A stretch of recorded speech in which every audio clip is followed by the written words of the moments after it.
Hello friends, welcome to easy cooking. ఈరోజు ఒక మంచి ట్రెడిషనల్ రెసిపీ, స్వీట్ రెసిపీని చూపించేస్తానండి. అది కూడా బెల్లంతో ఎంతో టేస్టీగా ఉన్న ట్రెడిషనల్ రెసిపీని. పేరేంటి అంటే శనగపప్పు పచ్చి కొబ్బరి పాయసం అనమాట. దీనికోసం నేను పచ్చి శనగపప్పు తీసుకున్నానండి. ఇవి 2 కప్స్ అంటే అప్రాక్స్గా ఇవి పావు కేజీ 250 గ్రామ్స్ వరకు ఉంటాయి. శుభ్రంగా 2-3 సార్లు వాష్ చేసుకున్న తర్వాత చూడండి. ఇప్పుడు నేను ఒక మంచి టిప్ చెప్తాను. టిప్ అంటే ఇన్ఫ్యాక్ట్ చాలా యూజ్ అవుతుంది. ఒకేసారి మనము శనగపప్పు అండ్ సగ్గుబియ్యం 2 ఉడికించేసుకుందాము. ఈజీ ప్రాసెస్లో మీరు కూడా చాలా యూజ్ అవుతుందని నేను హోప్ చేస్తున్నాను. ఇలా ఒక స్టీల్ బౌల్లో నేను సగ్గుబియ్యం కూడా తీసుకున్నానండి. 200 గ్రామ్స్ సగ్గుబియ్యము, పావు కేజీ శనగపప్పు, 200 గ్రామ్స్ సగ్గుబియ్యము, 200 గ్రామ్స్ సేమియా. ఇది కరెక్ట్ క్వాంటిటీస్ అండి. ఇవి బెల్లము చెప్తాను నేను. ఇది 2-3 సార్లు ఇది కూడా నేను వాష్ చేసుకున్న తర్వాత స్టీల్ గిన్నె మాత్రమే యూజ్ చేయాలి. కాపర్ బాటంది ఉన్నది అసలు యూజ్ చేయకూడదు. అల్యూమినియం కూడా యూజ్ చేయకూడదు. చూడండి, ఇది కూడా నేను శుభ్రంగా వాష్ చేసుకొని పప్పు మునిగే వరకు వాటర్ వేసాను, శనగపప్పు మునిగే వరకు వాటర్ వేసాను. ఇవి సపరేట్ బౌల్లో వేసుకున్నాం కదా. ఇవన్నీ చక్కగా ఏం నానబెట్టాల్సిన అవసరం లేదండి. ఇప్పుడు మనం విజిల్స్ ఇచ్చేస్తాము. ఎంతవరకు అంటే 3 విజిల్స్ హై ఫ్లేమ్లో, అలాగే ఒక 5 మినిట్స్ సిమ్లో పెట్టేసుకుంటే మనకు 2 కూడా ఒకేసారి ఉడికిపోతాయి అనమాట. లేకపోతే అవి సపరేట్ ఇవి సపరేట్ అంటే ఎంత పని మనకు తగ్గుతుంది కదా, గ్యాస్ కూడా ఆదా అవుతుంది. తర్వాత బెల్లం తీసుకున్నానండి. బెల్లం ఇది ఆర్గానిక్ బెల్లం కాబట్టి కాస్త కలర్ తక్కువ ఉందనమాట, అంటే నల్లగా ఉందని. ఈ బెల్లం మనము కరిగించుకుందాము. నేను 1 కిలో తీసుకున్నాను అండి బెల్లము. కాస్త స్వీట్ ఎక్కువగా తినేవాళ్ళు 1 కిలో తీసుకోవచ్చు. తగ్గించి తీసుకోవాలంటే మీ ఇష్టం, 750 గ్రామ్స్ అలానే తీసుకోవచ్చు. ఇది ఎక్కువ క్వాంటిటీ, ఇది నేను 50 మెంబర్స్కి చేస్తున్నా కాబట్టి కాస్త స్వీట్గా ఉంటేనే బాగుంటుంది అన్నట్టుగా. తర్వాత ఇది చూడండి, పచ్చి కొబ్బరి నేను ఒక కొబ్బరి తీసుకున్నానండి కంప్లీట్గా. బ్లాక్ పార్ట్ వెనక సైడ్ బ్యాక్ సైడ్ ఉంటుంది కదా, అది నేను పీల్ చేసేసాను అనమాట. సో దట్ కమ్మగా ఉంటుంది, చూడడానికి కూడా బాగుంటుంది. ఇవి పావు కేజీ వరకు నేను సేమియాని తీసుకున్నాను. ఇవి ఆల్రెడీ రోస్ట్ చేసిన సేమియాలని, కాకపోతే ఇంకొకసారి మనం రోస్ట్ చేసుకుంటే ఇంకా బాగా ఉంటుందని, టేస్ట్ నెయ్యిలో మనము వేయించుకుంటే ఎలా అంటే బాగా టేస్టీగా వస్తుంది, అతుక్కుపోకుండా ఉంటుందండి సేమియాలు. చూడండి, ఇలాంటి గోల్డెన్ కలర్ వచ్చే వరకు నేను నెయ్యి వేసి ఒక 2-3 టేబుల్ స్పూన్స్ వేసుకోవచ్చు. చక్కగా సిమ్లోనే వేపుకున్నాను. అలాగే 1/2 లీటర్ వరకు వాటర్ యాడ్ చేసి సేమియాని నేను మొత్తం కుక్ చేసుకుంటాను అనమాట. ఇందులో మనము బెల్లం వేయడము హైలైట్ కదా. బెల్లం వల్ల మనకు షుగర్ యొక్క మంచి ఆల్టర్నేటివ్ అండి బెల్లము. అలానే మరీ ఎక్కువగా కూడా తీసుకోకూడదు. ఇందులో మనకు ఐరన్ ఎక్కువ ఉండడం వల్ల, ఇది ఐరన్ డెఫిషియన్సీ అనిమియా ఉన్నవాళ్ళు తీసుకోవచ్చండి బాగానే. మెగ్నీషియము, పొటాషియం కూడా ఉంటుంది, యాంటీ ఆక్సిడెంట్స్ ఉంటాయి. లివర్ కూడా చాలా మంచిదండి ఇది, డైజెషన్కి మంచిది, కాన్స్టిపేషన్ కూడా దూరం చేస్తుంది అంటారు. చూడండి, తర్వాత బెల్లము కరిగించుకొని పక్కన పెట్టేసుకుందాము. అది కూడా మనకు ఉడుకుతూ ఉంటుంది, బెల్లం కూడా కరుగుతుంటుంది అనమాట బెల్లం నీళ్ళు. తర్వాత ఒక పెద్ద విజిల్ తీసుకొని థిక్ బాటమ్ గలది గోధుమ పిండి 1 కప్ వేసానండి. ఈ గోధుమ పిండి నెయ్యిలో ఒక 2-3 టేబుల్ స్పూన్స్ నెయ్యి వేసి సన్నటి సెగ పైన మంచి కలర్ రావాలి, అలాగే మంచి సువాసన వచ్చే వరకు వేపుకోవాలి. ఇవి వేపుకోవడం వల్ల ఏమంటే మనకు ఈ ఖీర్ అన్నది పాయసము థిక్నెస్ వచ్చేస్తుంది, కలర్ కూడా బాగుంటుంది, టెక్స్చర్ బాగుంటుంది, టేస్ట్ కూడా చాలా చాలా బాగుంటుంది. ఇది కూడా ఒక సీక్రెట్ టిప్ అనమాట.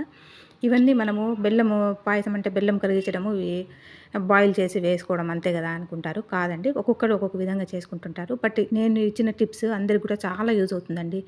ఫాస్ట్గా వంట చేయడానికి కానీ, లేకపోతే రుచిగా రావడానికి కోసమని కూడా మెజర్మెంట్స్తో సహా ఇది మీరు ఒకసారి ఎక్కువ గ్యాదరింగ్స్ జరుగుతుంటాయి, ఏమైనా ఫంక్షన్స్ అలా జరుగుతున్నప్పుడు ఇంట్లోనే చేసుకోవాలనుకున్నప్పుడు ఇలా ఈ విధంగా చేసుకోండి. చిక్కదనంతో పాటు టేస్ట్ కూడా మనం గోధుమ పిండి నెయ్యిలో వేసి యాడ్ చేయడం వల్ల చాలా కన్సిస్టెన్సీ అనేది ఎంత రుచిగా ఉంటుందంటే అసలు చాలా బాగుంటుంది. ఒకసారి ట్రై చేయండి మీరు కూడా.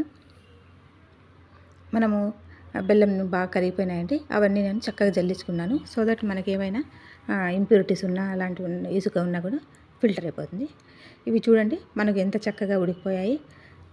సగ్గుబియ్యము తర్వాత శనగపప్పు ఒకేసారి ఇలా ఉడికిచ్చేసుకోండి. ఎంత మనకు టైము గ్యాస్ కూడా ఆదా అవుతుందో మీరే అర్థం చేసుకోగలరు. చూడండి, సగ్గుబియ్యం కూడా చక్కగా ఉడికిపోయాయి. అలానే శనగపప్పు కూడా మరీ మెత్తగా పేస్ట్గా కాకుండా మనకు ఎంత కావాలంటే కరెక్ట్గా అంతవరకు మాత్రమే ఉడికాయి. మరీ మెత్తగా లేకుండా, మరీ గట్టిగా లేకుండా సరిపోయిందనమాట మనకు. చూడండి, ఇది మనకు ఉడుకుతుంది కదా, ఆ టైంలోనే బాయిల్ చేసుకున్న శనగపప్పుని యాడ్ చేశాను. కాస్త వాటర్ వేసుకొని అలా తిప్పి వేసుకుంటే క్లీన్గా వచ్చేసింది శనగపప్పు అంతా. వాటర్ అన్నది కన్సిస్టెన్సీ మీరు పెంచుకోవచ్చు, తగ్గించుకోవచ్చు. ఇప్పుడు నేను 1 కేజీ బెల్లం యాడ్ చేసినందువల్ల వాటర్ కొంచెం బాగానే ఎక్కువనే పడుతుందండి.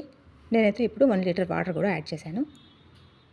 అలాగే చూడండి, చక్కగా మనకు సగ్గుబియ్యం కూడా ఎంత చక్కగా ఉడికిపోయింది. అసలు ఒకదానికొకటి విడిపోకుండా ఇప్పుడు మనము ఈ జాగరి వాటర్లో వేస్తేనే అన్నీ ఒకదానికొకటి విడిపోయి ముత్యాలలాగా చక్కగా వచ్చేసిందండి. లేకపోతే మనకు సగ్గుబియ్యం ఉడికించుకోవడము, అవి పొంగిపోతుంటాయి, కింద అడుగు అంటేస్తుంటుంది, చాలా పని కదా. మీరు ఈసారి తప్పకుండా ఇలా ట్రై చేయండి. చాలా యూజ్ అవుతుందని నేను హోప్ చేస్తున్నాను.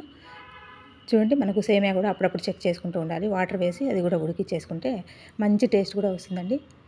ఇది బడ్జెట్ ఫ్రెండ్లీ.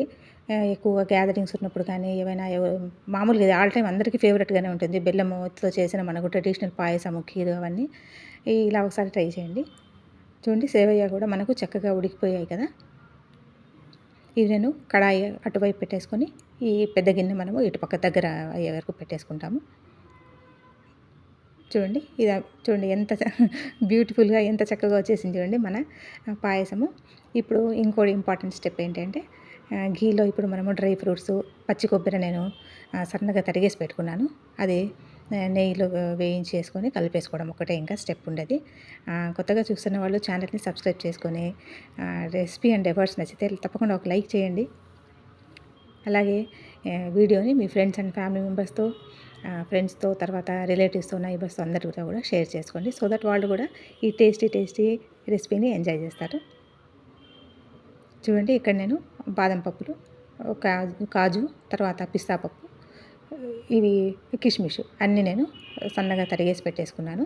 మీరు కావాలి అనుకుంటే మెలన్ సీడ్స్ కానీ, చిరోంజి కానీ అవి యాడ్ చేసుకోవచ్చు. ఇందులో ముఖ్యంగా మనకు ఏవి వేసినా వేయకపోయినా ఈ పచ్చి కొబ్బరి అనేది మాత్రం చాలా చాలా ఇంపార్టెంట్. అది ఉంటేనే మీరు కీర్ చేసుకోండి, లేకపోతే చేసుకోవడం పోస్ట్పోన్ చేసుకుంటే బెటర్ అనమాట. ఎందుకంటే ఆ పచ్చి కొబ్బరి బెల్లం అన్నది అమేజింగ్ కాంబినేషన్, చాలా మంచి రుచి ఇస్తుంది. కాబట్టి పచ్చి కొబ్బరి వెనక ఆ బ్లాక్ పార్ట్ తీసేసుకుంటే మనకు చాలా కమ్మదనం వచ్చేసిందండి. మీరు కూడా ఒకసారి ఇలా ట్రై చేయండి.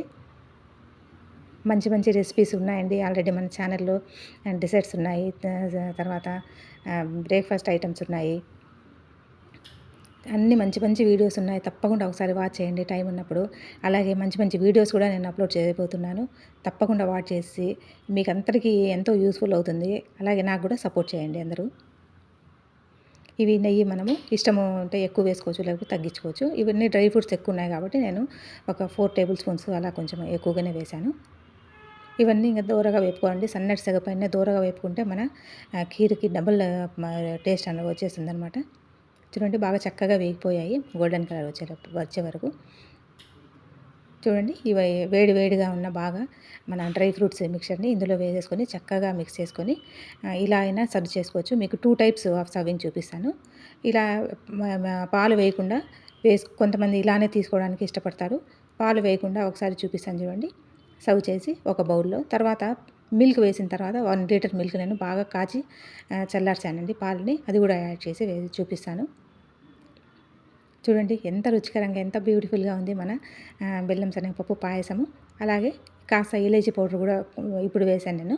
మీరు కావాలంటే ముందుగా అయినా వేసుకోవచ్చు. తర్వాత ఇదంతా ఒకసారి మిక్స్ చేసుకున్న తర్వాత ఇప్పుడు కాచి చల్లార్చిన పాలని కాస్త చిక్కబడాయండి పాలు ఇవి.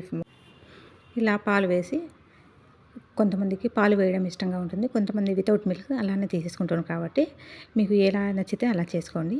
Thank you so much for watching. Take care and by by. చూడండి, పాలు వేసిన తర్వాత ఇలా ఉంటుంది. Thank you.